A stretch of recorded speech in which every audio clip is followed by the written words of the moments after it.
Tonight's episode is about communism and its two-headed monster. That just sounds nasty. Yeah. Liberalism and socialism. And then communism running the show. I picked this song because this is a song for our children. We don't get to spend as much time as we'd like to with them, unfortunately.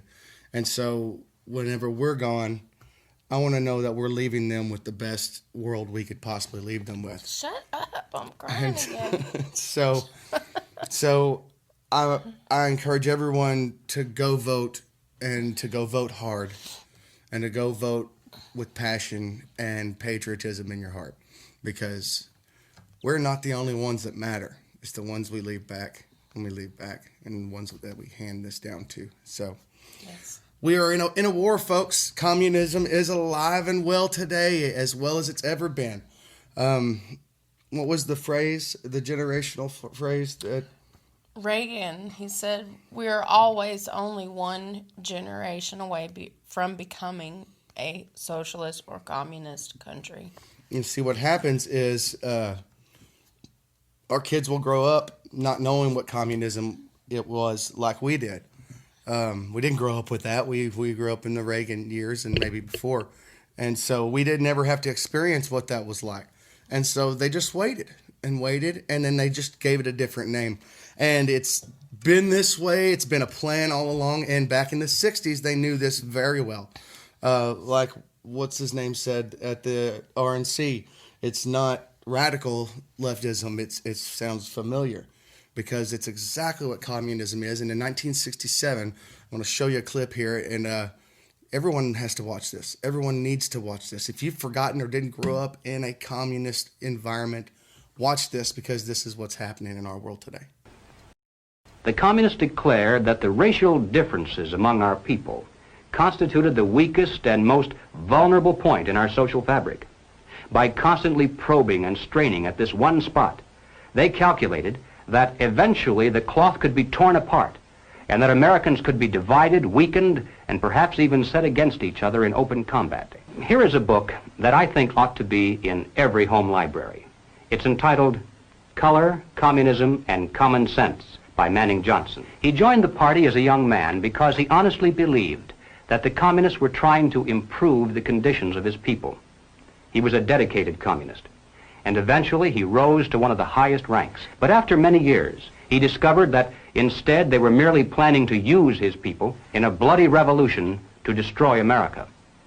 And when he woke up to this, he dropped out of the party and devoted the rest of his life trying to alert his fellow citizens of all races to the true nature of the Communist Party as he knew it to be from the inside. Armed workers seize the principal government offices, invade the residences of the president and his cabinet members, arrest them, declare the old regime abolished, establish their own power. Now, here is a piece of vicious communist propaganda that perhaps some of you have seen. It's called The Crusader. In this issue of The Crusader, the communists call not only for extensive chaos within the cities, but for putting to the torch every village, every forest, every field, and every barn. The plan is for raging fires from one city to the next. The reason? Well, first, there's the value of sheer destruction. Secondly, it would force us to deploy our defenses and rescue units over the widest possible area. The communists point out that as long as our police and National Guard remain concentrated, they're invincible. But if they can be forced to spread out over the entire city and into the countryside as well, then they can be picked off from ambush one by one. And the third value of massive fire to the communists is psychological. The average American, they say, soft and decadent, when he sees billows of black smoke rising from one horizon to the other, when at night the only light he has to see by is the flickering red from flames leaping into the sky, he'll become paralyzed with fear and panic. He'll run away and hide and do nothing to interfere with the guerrilla bands as they strike at the community's power centers. It even calls for infiltration into the National Guard units.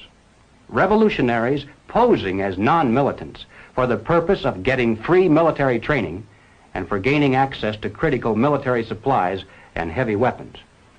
Any all-out minority revolution must create a state of crisis wherein almost all of the male population would be forced to remain in their homes to protect their property and families. The middle class is very large, but it is not accustomed to deprivation and terror. Because of its affluence, it has waxed soft. It has no stomach for massive fire, blood, and violence. A few years of violent, sporadic, and highly destructive uprisings will set the stage for the grand finale.